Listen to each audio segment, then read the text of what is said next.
What is the one argument that atheists have used most effectively against me in the comment sections of my own videos? It's probably not what you would think. It's not the problem of pain. It's not the conundrum of evil in the world. This is Tim Keller. He was an apologist and a pastor, and before he passed away in 2023, he was asked once, after one of his lectures, which was in 2019, what was the best argument against Christianity that he had ever heard? When he gave his answer, I instinctively snapped my fingers and pointed at the small screen where I was watching his lecture. It was so on point and so accurate. Christians are the most persuasive argument against Christianity. In the words of Keller, the strongest argument against Christianity is Christians themselves, particularly when they're arrogant, self-righteous, and unloving. And in this video, we're going to talk about what is probably the most repugnant class of self-described Christians and the most worthy of your hostility and your antipathy. We're talking about the huckster pastors of megachurches who peddle the prosperity gospel and fleece the poor to line their own pockets. For Tim Keller and for many people who purport to follow the teachings of Jesus, the horrifying mirror image of righteous Christians is exemplified by the charlatans who leech off the very people that they pretend to serve. Yeah, I understand how this is a potent argument against the teachings of Jesus. In some ways, the immorality of snake oil preachers is like a thick layer of grime when we talk about what I think are morally sound ideas that Jesus had. But we're getting a little ahead of ourselves. I should probably introduce the channel first. Thanks so much for tuning in and watching this video. We're a new channel, so please like this video. If you click the like button, that really does help us out. Please subscribe. We're a very small channel. We only have about 200 subscribers. So as a new channel, it would really help us out if you subscribe. Please click the bell icon so you get notifications about future videos. And most importantly, please weigh in with your comments. I'd really love to know what you all think, particularly on this topic. And before I go any further, this video is dedicated to all of the strident but persuasive atheists who have commented on my videos, making the point that every apologist argument does bring people closer to falling for the snake oil of spiritual grifters. It's a valid point, and I wanted to make this video actually just to acknowledge that point in particular. All right, we've talked about some quotes from Tim Keller, but many people have also voiced concerns over the morality of how religion is weaponized to fleece those who are already often very under-resourced. In fact, the first person who made this case was Jesus. In Luke chapter 20, verses 46 through 47, Jesus says, "Beware of the scribes who like to walk around in long robes and love greetings in the marketplaces. They devour widows' houses and for a show make lengthy prayers. These men will be punished most severely." In 400 CE, even though the Christian movement was relatively young, St. John Chrysostom wrote, "The priests of Christ are sent to care for souls, not to fill their purses.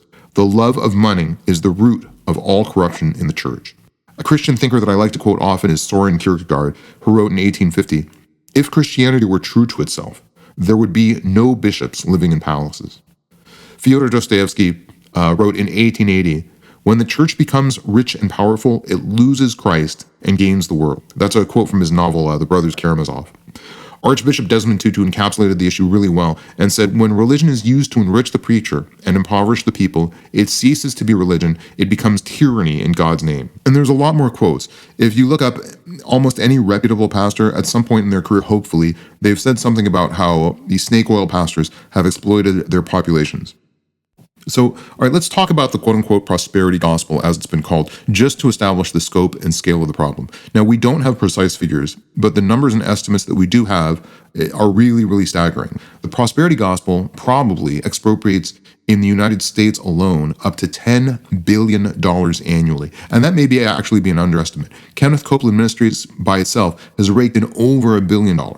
And the problem isn't just limited to the United States. In fact, in small economies like in Nigeria, the megachurch economy generates hundreds of millions of dollars every year. You know, I wish there were a better name for a prosperity gospel. That feels like it's something positive in a way, just feels like it sanitizes a morally repugnant practice. But in African countries like Ghana, Kenya, and Zambia, up to 25% of churches are based on this model. And I can cite the very well-known example in the Philippines of Apollo Quiboloy, who has hundreds of millions of dollars in assets. And he's actually under a U.S. federal indictment for money laundering and even more horrific crimes like sex trafficking. Now, as I've talked about on this channel, I don't actually believe in the eternal conscious torment model of hell. But it's hard to not admit that there's something appealing in thinking that snake oil priests will be in the most agonizing depths of hell.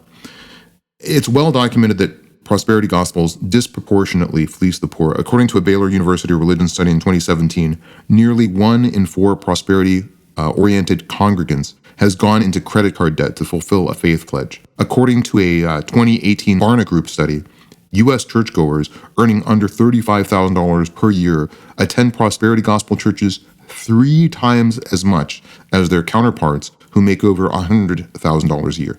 I could cite a lot more statistics, but it's absolutely beyond doubt that the prosperity gospel hucksters of the world inordinately fleece the population that is already under-resourced and marginalized. So what can we do to mitigate this problem? So first of all, most importantly, churches need to speak up. If you're a religious leader and you're watching this, this is absolutely something that you need to speak up about.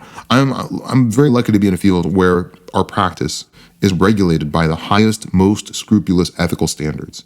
I think without a question, it's high time that church communities regulated themselves with the same high degree of ethical standards. All right, second of all, if you're an apologist, I think you really need to speak up about this problem. I think apologists need to take ownership for the fact that the arguments that are made by some might be well-meaning, but might ultimately serve to bring vulnerable populations closer to the charlatans that seek to abuse them. So if you're an apologist, I think you have a much higher moral imperative to speak out about this problem. And maybe most centrally, people just need to stop believing in the doctrine of prosperity gospels. In some parts of the world, up to 75% of the population really believes in this doctrine that if you're wealthier, that's God's desire for you, and that material wealth is a sign of God's blessing, and that you should pursue material wealth. This is absolutely horrific. It's absolutely counter to the teachings of Jesus that anyone would believe in this, but there are still wide swaths of the population that have this set of beliefs. And, I've highlighted some Christians who have notably spoken out against prosperity gospel practices, but it's definitely not enough. There needs to be systemic, institutional, and widespread organized condemnation of these practices. And it's time to also admit something else. The system of tax protection for churches has potentiated abuses for long enough. Churches must no longer have special tax protection. Prosperity gospel ministries have become a shell game for stealing and laundering money. And at the very least, churches should operate under the same tax regulations as other nonprofit organizations with absolute transparency in their financial dealings. For many decades, healthcare was actually managed by physicians, including all aspects of reimbursement. In the 1970s, and then even more so in the 1980s, it was clear that too many abuses were taking place. Physicians hadn't done enough to be stewards for responsible financial practices in their own field. And as a result, physicians no longer dictate reimbursement practices in healthcare. I think the same has to happen with religious organizations. Religious organizations have sheltered abusers for too long. We're not even going into the depths of the most immoral abuses that we could list off in this video. I'm going to stick to financial abuses for purposes of this video, but even that alone is utterly, utterly horrific.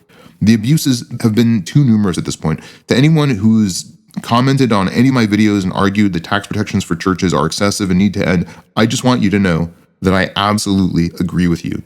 Now, if you're on the other side of this issue and you believe that churches deserve a lot of protection, then I think the very least that we should advocate for is a similar set of regulations that govern nonprofit organizations, where there are certain tax protections, but there also has to be transparency. All right, what else can we do to mitigate this problem?